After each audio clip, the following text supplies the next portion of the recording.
The morning sky over the Philippines was a pale, washed-out blue when First Lieutenant Mark Redden eased his P-47 Thunderbolt into formation. The humidity hung thick over the airfield, blurring the horizon into a wavering haze. Mechanics stood ankle-deep in mud as they waved the pilots forward, engines rumbling like distant thunder rolling across the plains. It was early 1945, the Luzon campaign in full swing, and the Japanese were desperate to claw back any advantage they could. For weeks, their fighters had been harassing American ground units, diving from cloud cover, strafing convoys, and vanishing into the mountains. It fell on the fighter groups to keep the skies clean. Mark flexed his gloved hands around the control stick, steadying his breathing as the Thunderbolt rolled down the strip. The P-47 wasn't elegant like the P-51 Mustang or nimble like the P-38 Lightning. It was a brute, a flying tank with wings. Heavy, tough, built to take punishment that would rip lesser planes apart. Men joked that a P-47 could survive anything short of a direct hit from a battleship. But today, Mark would test that belief further than anyone thought possible. He lifted off the runway, pulling the Thunderbolt into a wide climb as the jungle canopy shrank below him. The squadron formed up, their silver bodies glinting in the sun. 12 P-47s, each armed with 8.50 caliber machine guns and fuel for hours of patrol. Their orders were straightforward: sweep the northern valley, intercept any Japanese aircraft, and protect the advancing ground units. Intelligence warned that enemy fighters were massing at an airstrip near the mountains. But intelligence was often vague, sometimes wrong, and always late. The Japanese were masters at deception, hiding squadrons under camouflaged netting until the last moment. Mark settled into the climb, listening to the subtle shifts in engine note. The P-47's R2800 double wasp radial engine filled the cockpit with constant vibration, a low growl that felt like it lived in his bones. He had flown missions for more than a year, long enough to know every nuance of that sound, what was normal, what wasn't, what meant trouble, and what meant he had only seconds to live. Today it sounded steady, eager, strong. He felt the Thunderbolt was ready for whatever the sky threw at him. What he didn't know was that in an hour, that powerful engine would fall silent, and he would still be fighting for his life at 12,000 feet, surrounded by enemy aircraft. The squadron reached cruising altitude and began their sweep of the valley. Below them, the jungle sprawled in endless waves of green, broken only by occasional rivers cutting silver ribbons through the terrain. The air grew clearer as they climbed above the humidity. Mark scanned the sky, sweeping left to right, then back again. No movement, no glints, no shadows crossing the clouds. But something nagged at him, a faint pressure in the air. Pilots often described it as a sixth sense, a subtle shift that told you weren't alone in the sky. Sometimes it was nothing more than nerves, but more often it was something real, something dangerous. They flew on. 10 minutes later, a voice crackled through the radio. "Red Lead, this is 2. I see something at our 2 o'clock high. Looks like multiple bogies, hard to count." Mark's pulse quickened. He banked slightly, searching the blue above. For a moment he saw nothing. Then, like shadows materializing from mist, he saw them, small dark specks descending from high altitude. Then more, then more. They glinted as they banked, sunlight catching their wings. Mark clicked his radio. "All aircraft Titan formation, they're coming in fast." He counted at least 14, maybe more, diving from above in perfect discipline. A coordinated attack. The Japanese had been waiting for them, and now the trap was sprung. The Thunderbolts tightened their formation instinctively, wings leveling as they prepared for the first pass. The Zeros dove in 2 groups, one aiming straight at the squadron, the other swinging out to flank. Mark immediately recognized the tactic. The Japanese were trying to cut the formation apart, overwhelm it with speed and numbers before the P-47s could respond. He pressed the throttle forward, gaining speed. The Thunderbolt wasn't as agile as the Zero, but it had one critical advantage: it could dive like a stone. And in a high-speed dive, the P-47 could outrun anything in the Pacific. But they were caught too early for escape. The first pass hit like a hammer. Zeros streaked through the formation, their 20 cannons spraying bursts of fire. Mark felt the Thunderbolt shudder as rounds stitched across his left wing. A plane to his right burst into flames instantly, rolling over as the pilot bilayed out. Another P-47 spiraled downward, trailing smoke. Mark gritted his teeth, rolled sharply left, and let loose a burst from his .50 cals. Tracers streaked bright arcs through the sky. A Zero flashed past him, wings gleaming, but he missed by inches. Mark pulled back, climbing hard to gain altitude. His Thunderbolt vibrated violently under the strain, but it held. A Zero latched onto his tail, firing bursts that whipped past the cockpit. Mark dove sharply, the G-forces dragging his stomach into his spine. The P-47 screamed downward, the airframe shivering with pressure. He leveled out low, barely 50 feet above the treetops. The Zero followed, a mistake. Down here, the Thunderbolt's superior weight worked in Mark's favor. He pulled back hard, climbing suddenly. The Zero tried to follow but stalled for a split second, just long enough. Mark rolled left, slid behind him, and fired. The .50 cals tore through the Zero's fuselage. The Japanese plane shuddered, flipped over, and plunged into the jungle canopy. "Splash one," Mark muttered under his breath. But there was no time to celebrate. Another Zero swooped in from his right, firing. Rounds struck the rear fuselage. Mark felt the plane buck sharply, the engine sputtered, his heart froze. "Not now," he prayed, "not now." He jerked the stick, rolling violently. The Zero overshot, flashing past him. Mark climbed, trying to regain altitude, but the engine sputtered again, louder this time.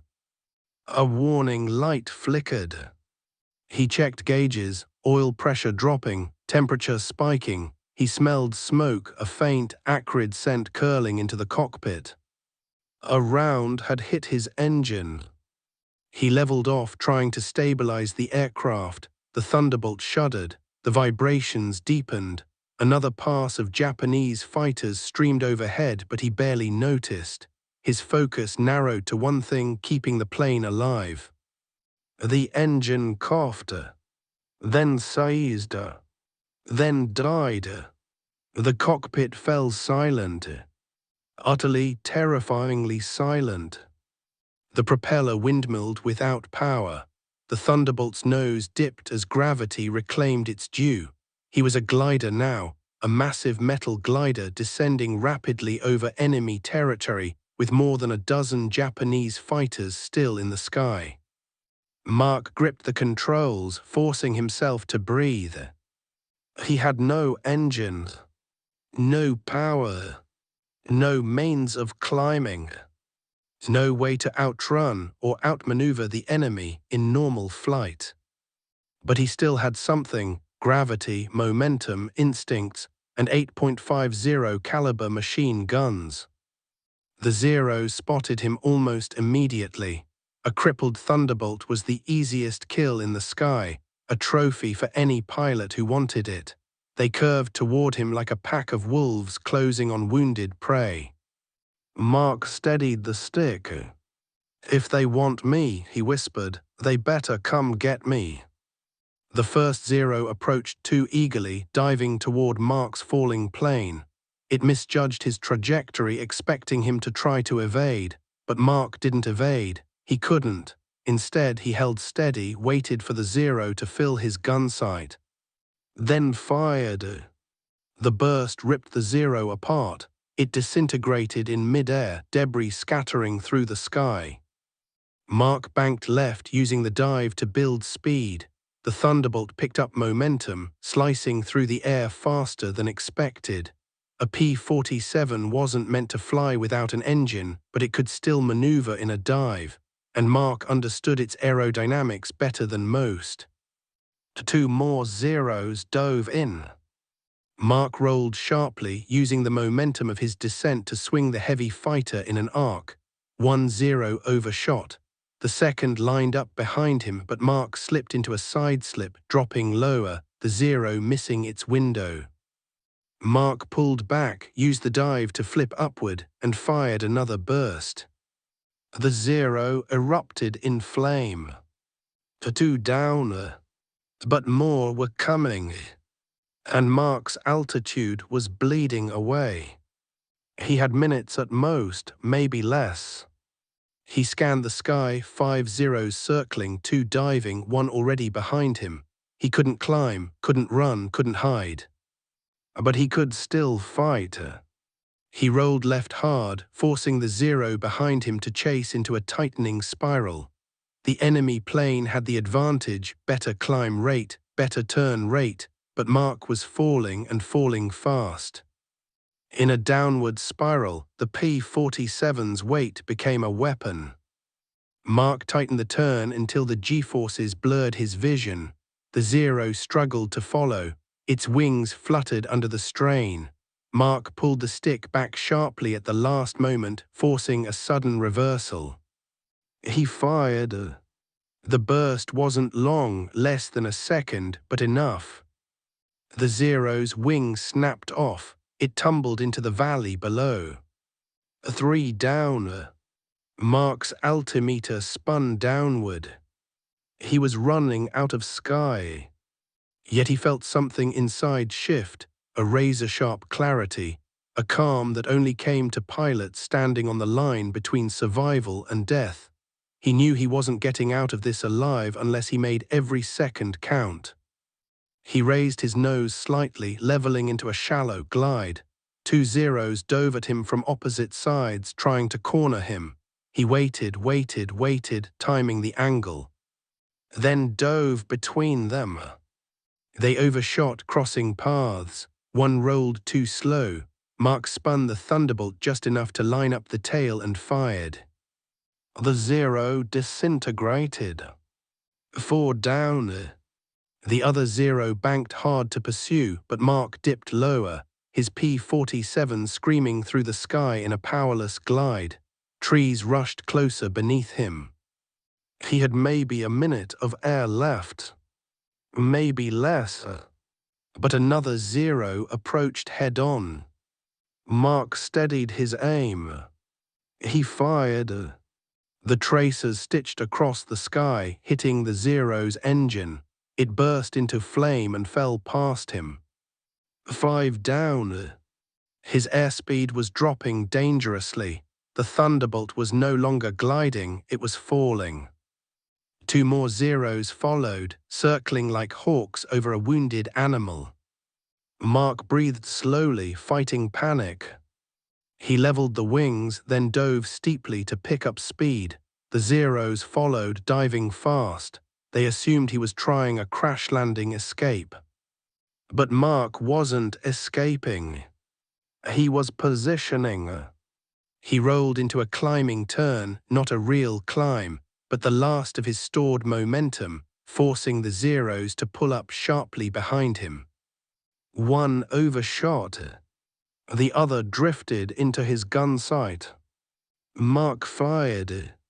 The closest Zero exploded, breaking apart in a cloud of flame. A6.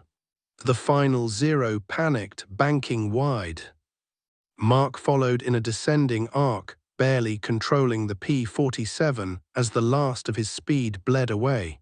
He aimed ahead of the Zero, calculating its turn, its speed, its angle. He fired a long burst. The Zero jerked, rolled, and plummeted into the trees below. A7 kills. With no engine. With no power. With a plane dropping out of the sky like a stone. Mark's breath shuddered as he realized what he had done, but there was no time to think. The treetops were rushing up at him. He pulled the stick, leveling at the last possible second. The P-47 clipped branches, slammed into a clearing, and skidded across the ground in a shower of dirt and metal. Then everything went black. Mark didn't wake to sound or pain or even light. He woke to weight, a crushing heaviness pressing into his chest as though the entire jungle canopy had collapsed on him. His ears rang with a dull, distant hum. His vision was blurred, smeared into green and brown shapes that refused to settle. It took nearly a full minute before the colors sharpened and he understood where he was. The cockpit canopy above him was shattered.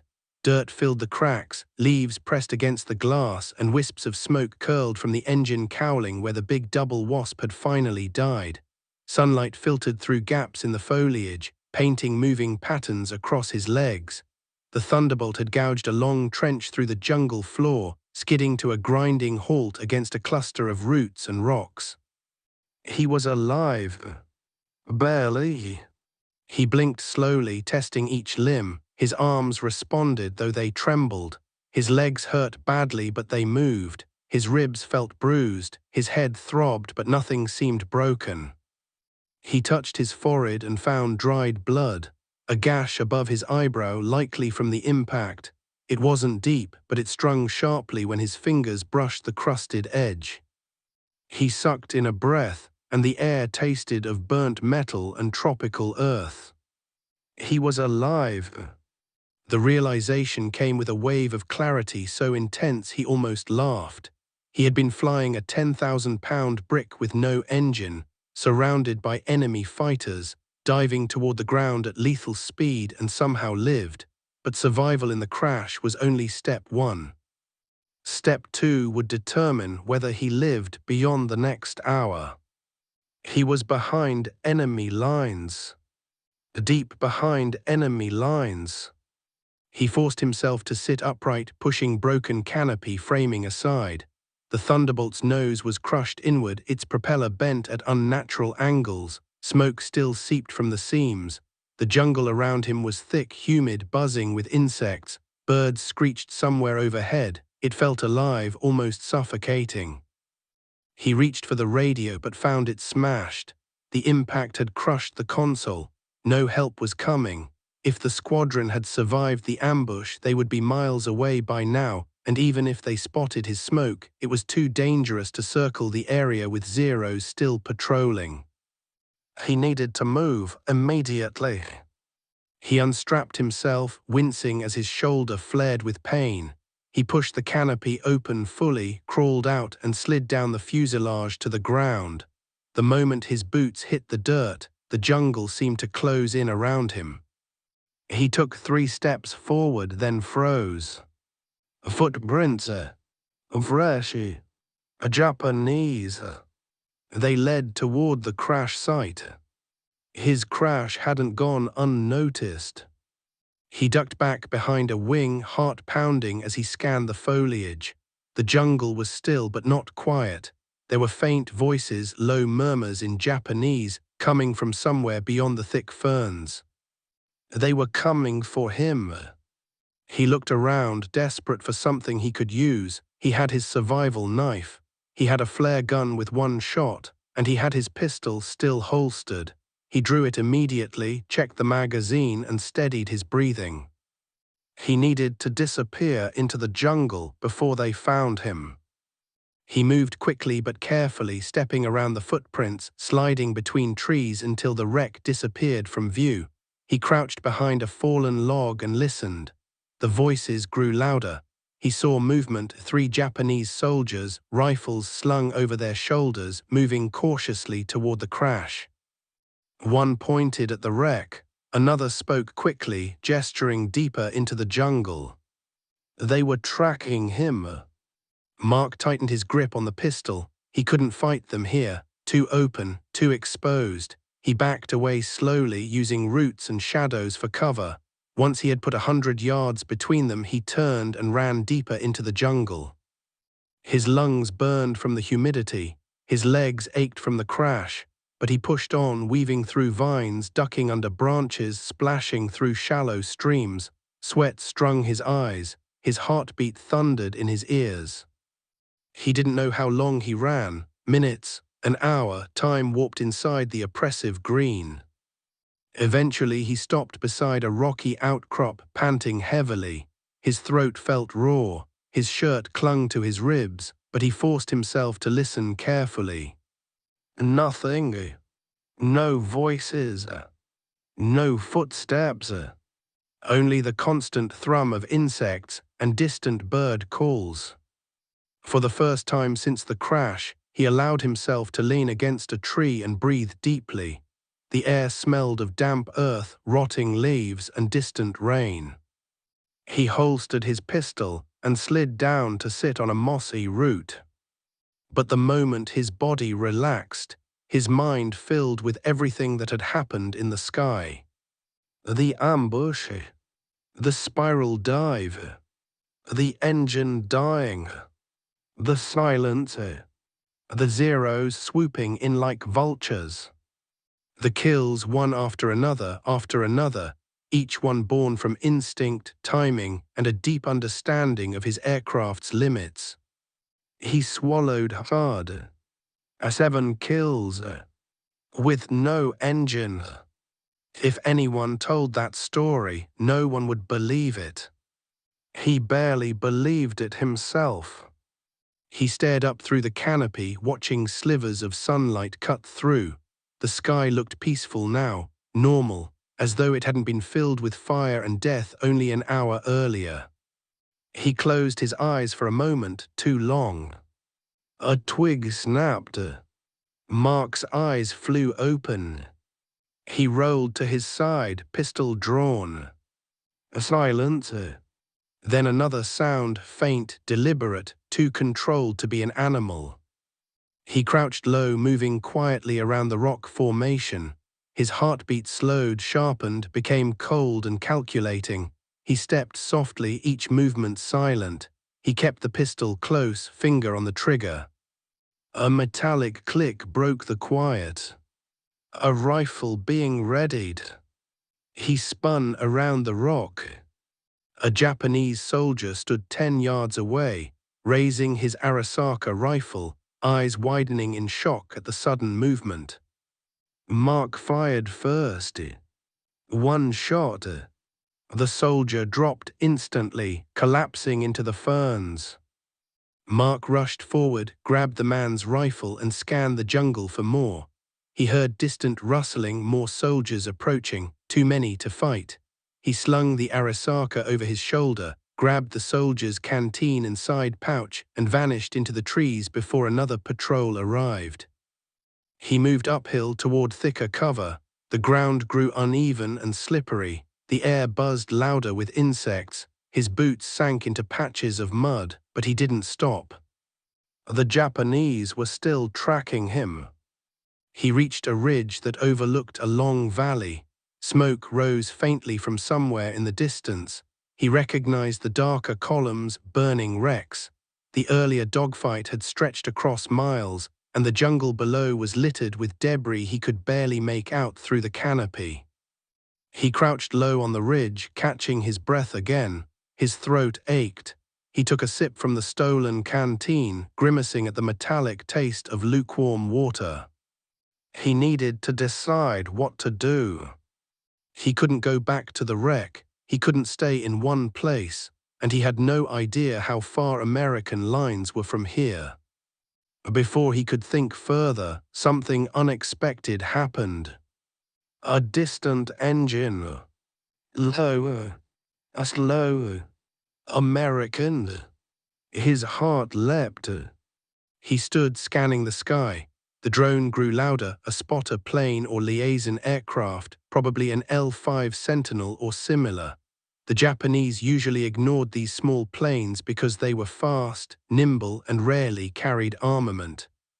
Mark waved his arms frantically. No response. The plane banked away, unaware of the lone pilot standing on the ridge. Mark cursed under his breath, then realized he had one chance. The flare gun. He pulled it from his vest, aimed high above the canopy and fired. The flare burst into a bright red arc, trailing smoke as it climbed. The liaison plane kept flying. It didn't see him. The flare burned out. Then it banked. It was turning. It had seen something. Mark waved both arms again, shouting even though the pilot couldn't hear his voice. The plane dipped lower, circling. Another roar entered the sky. Not American, a Japanese. Two aircraft burst through the clouds, Ki-43 Oscars, fast, agile, lethal. They had spotted the American plane. They swooped down like predators. The liaison pilot reacted instantly, diving toward the jungle canopy to evade. The Oscars followed, guns flashing. Mark felt his stomach twist. The American plane didn't stand a chance, not against fighters, not here. Unless... Mark stared at the captured Arisaka rifle. At the position he was standing on, a ridge overlooking the valley. At the angle of attack the Japanese fighters were using as they dove. An insane idea formed. Insane. But then again, today had been nothing but insanity. He dropped the Arisaka. He grabbed his pistol. And he ran straight toward the only clearing on the ridge. He needed a vantage point. He slid to a stop behind a fallen tree, panting hard. The liaison plane burst over the treetops, nearly clipping the canopy. The Oscars pursued, diving low to line up a strafing pass. They were coming straight toward him. Mark crouched, aimed carefully, and waited for the moment. The Oscars thundered closer. Closer. Close enough that he could see the pilot's goggles. He fired. Not at the plane. At the tree in front of him.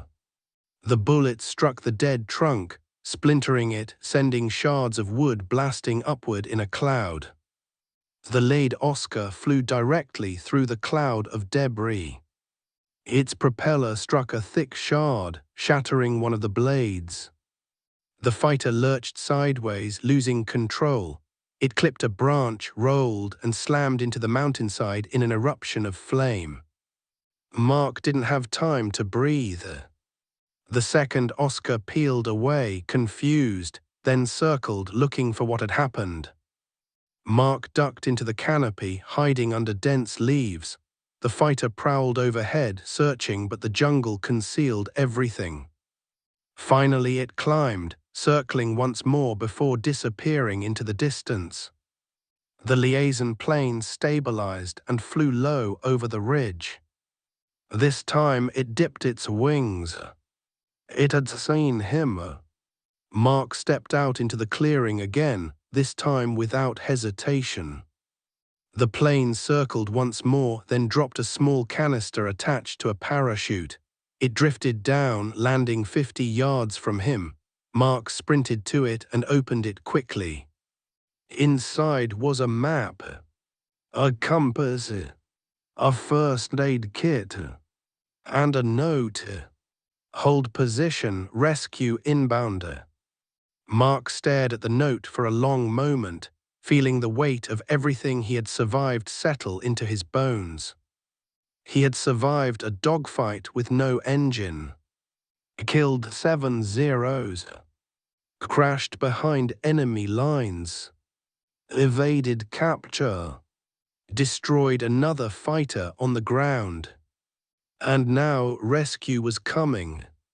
But the jungle was far from safe, and the Japanese were still hunting him. He took a steady breath, slung the rifle over his shoulder, and moved into deeper cover. He only had to survive a few more hours. But hours in the jungle could feel like years. And the Japanese weren't finished with him yet. Mark stayed low as he moved into the trees, each step careful, measured, and nearly silent. The jungle thickened quickly, swallowing him in a curtain of leaves and shadow. Roots twisted across the ground like tangled rope. Vines dangled overhead, brushing against his face as he pushed through. The smell of wet soil, rotting foliage, and distant smoke filled the air. He checked the compass from the rescue canister and oriented himself. The note didn't give instructions beyond hold position, but the canister had dropped too close to the ridge to mean he should stay exposed. The rescue party, likely Filipino guerrillas or an American ground unit, would have to approach quietly, and Mark had no intention of leading Japanese patrols right to them. He kept near the ridge but moved inland, choosing a small cluster of rocks as a temporary lookout point. From there, he could see down the valley without exposing himself to a counter-sweep. He crouched low behind a fallen log and waited, listening. The jungle's constant hum returned, but different now, more tense, as if the animals sensed danger. Even the birds had quieted. Sweat dripped down his cheek, partially from the humidity, partially from unease. He felt the weight of the Arasaka rifle on his back and the pistol at his hip. He had ammunition, water, a compass, and a little elevation. Everything else was stacked against him. Minutes stretched into half an hour. Then he heard them. Voices. A Japanese. Multiple. He gripped the rifle and lowered himself until his body hugged the ground. The voices were faint but close enough to send a jolt of electricity through his nerves. He pressed his ear to the dirt. Footsteps. Maybe 5, maybe 6 soldiers. Their boots moved steadily, occasionally scraping against stone. They were sweeping the ridge. They were hunting him. Mark moved deeper behind the log, pushing leaves over his boots. He slowed his breathing, listening. The patrol stopped somewhere past the first line of trees. The voices were clearer now. One soldier barked a short order. Another responded with a nervous laugh. The tone said everything. They knew the American pilot hadn't gotten far, and they intended to catch him. Mark felt his pulse steady, not calmer, but more focused. He considered his options. If he fired, he would give away his position instantly and be overrun. If he moved too early, they would hear him. If he didn't move at all, the patrol might simply walk into him. He listened, waiting for the right moment. Heavy footsteps approached. A single Japanese soldier broke away from the group, walking toward Mark's hiding spot. Leaves crunched softly beneath his boots.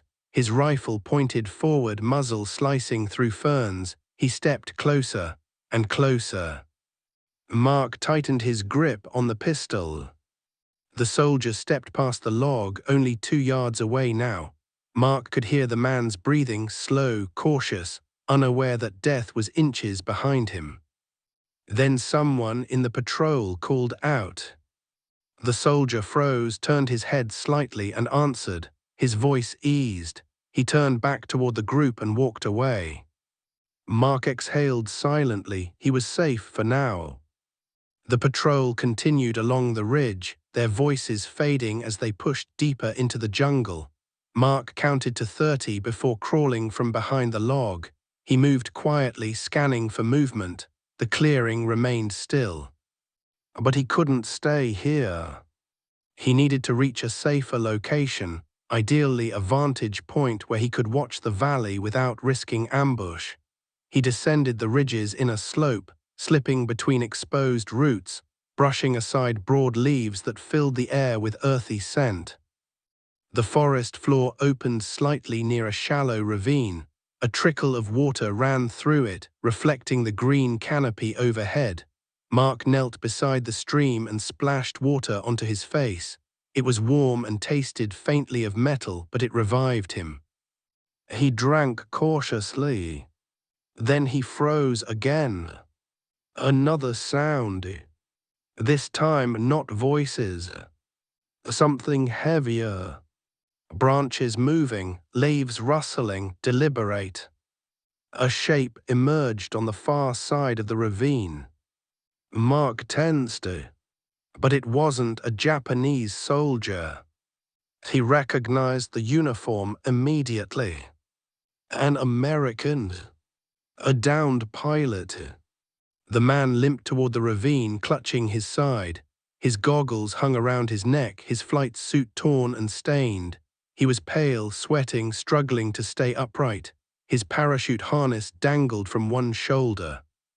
Mark rose slowly from behind the rocks. "Over here," he whispered. The pilot froze, blinking through exhaustion. When he saw Mark, relief washed across his face, then suspicion. "You real?" he croaked. Mark nodded. "I'm real, come on, keep low." The pilot stumbled toward him and collapsed near the rocks. Mark pulled him into cover and checked his wounds, a deep cut along his ribs, scattered bruises, a sprained ankle, nothing life-threatening if he got help soon. "What squadron?" Mark whispered. 348th, the man rasped. "Name S. Carter. They got my bird, hit the fuel pump, had to bail." Mark felt another shock of disbelief. The earlier dogfight hadn't just been his battle. It had scattered American pilots across miles of jungle. "How long ago?" Mark asked. 30 minutes, Carter grimaced. "Zero on my tail, barely made it out." Mark checked the treetops again, no movement. For the first time since the crash, he wasn't alone. Carter looked at him with bleary eyes. "I heard someone shot down a bunch of them, thought it was just talk." Mark didn't respond. Stars flickered between the branches overhead. The sky was slowly darkening, clouds drifting in as dusk approached. Carter coughed weakly. "How many did you get?" Mark hesitated, then answered quietly, 7. Carter's eyes widened. 7 with your engine out." Mark looked away. "Let's keep that between us until we get back." Carter leaned back against the rock. His breathing was shallow, but he was conscious.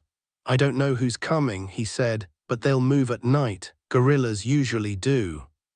Mark nodded. Filipino guerrilla units often rescued downed American pilots. They moved silently, struck quickly, and blended into the jungle better than any regular army.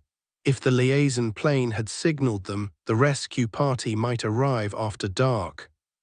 They just had to survive until then. The jungle grew dim as sunset deepened. Fireflies drifted between trees. Shadows lengthened. The air seemed to thicken. Mark and Carter stayed low and silent. Carter's breathing slowed, the cicadas quieted. Then a distant movement again. This time heavier. Closer. Deliberate. Mark motioned for Carter to cover his mouth. They sank deeper into the shadows of the ravine. Figures emerged through the trees. 3 Japanese soldiers. Their uniforms disheveled, their rifles lowered. They crept along the ravine searching for signs of movement. One soldier crouched near the stream, inspecting footprints. Mark's heart hammered. That footprint was Carter's. The soldier pointed at the ground and shouted softly to the others. He raised his rifle, scanning the banks. Mark pressed himself against the rock, gripping the stolen Arasaka. Carter curled into the shadows, eyes wide with fear. The Japanese soldier stepped toward them. Mark could see the man's silhouette clearly, helmet, bayonet, rifle stock, just 10 steps away, then 8, then 6. Mark tightened his grip. The soldier paused. He leaned down again, he touched the mud. He stood and turned, not toward them, but toward the opposite bank. He gestured for the others to follow. They disappeared into a thicket of ferns. Mark waited, listening to their footsteps fade. When he could no longer hear anything but crickets, he exhaled slowly. Carter whispered, "That was close." Mark nodded, but he wasn't calm. He recognized something important. The soldiers weren't on a simple patrol. They were tracking them more precisely now. The trail of footprints, crushed leaves, water disturbances, they were reading everything. And they were getting closer. Carter shivered. "How long do we wait?" Mark scanned the sky again. The clouds were low, but there was no sign of lightning. The moon would rise soon. Darkness might provide cover or expose them if the patrols carried lanterns. "We move," Mark said softly, keeping to the ridge. Carter limped after him as they climbed the slope toward higher ground. Mark supported him when the terrain grew steep. Their progress was slow but steady. By the time they reached an overhang of rock near the ridge's highest point, the jungle was fully dark. The moonlight filtered through the leaves, casting faint silver patterns on the ground. The air felt cooler but still suffocating. Mark helped Carter lie down beneath the rock shelf. It offered some natural protection and concealment. They could see the valley from here. No fires, no flares, no movement. But they weren't alone. A faint whistle drifted from somewhere deep in the jungle. Carter tensed. Patrol. Mark shook his head. Not Japanese. The whistle repeated a pattern, 3 notes, pause, 2 notes. Carter whispered, guerrilla signal. Mark listened carefully. Another whistle answered from farther away. Then another. He exhaled. They're close. Filipino guerrillas used coded whistling to communicate silently at night. It meant the rescue party was coordinating their movements and triangulating the pilot's last known signal. Carter managed a faint smile. We might get out of this. Mark didn't allow himself to relax yet. Not while Japanese patrols still moved nearby. Minutes passed. The jungle whispered with distant movement. Mark kept his hand on the pistol, eyes scanning the darkness. Then something caught his attention, a flicker of shadow near the clearing, not loud, not clumsy, deliberate. He raised the rifle slowly. A figure appeared. A silhouette. Shorter than an American soldier, wearing a wide bandana, carrying a bolo knife and a rifle slung across the back. The man stepped into a shaft of moonlight. A Filipino guerrilla. He raised a hand in greeting, palm open. Mark lowered his rifle. The guerrilla approached slowly, silently, then whispered in broken English, "Come, more soldiers, we go now." Mark shook Carter awake gently. Carter groaned but stood with help. The guerrilla beckoned them deeper into the jungle. 2 more figures appeared from the shadows, both armed with rifles, both silent as ghosts. Mark and Carter followed. They moved through the jungle with astonishing stealth, navigating paths that Mark would never have seen in daylight, let alone at night. The guerrillas signaled each other with hand gestures and soft whistles. After several minutes, Mark realized they were not heading down the ridge.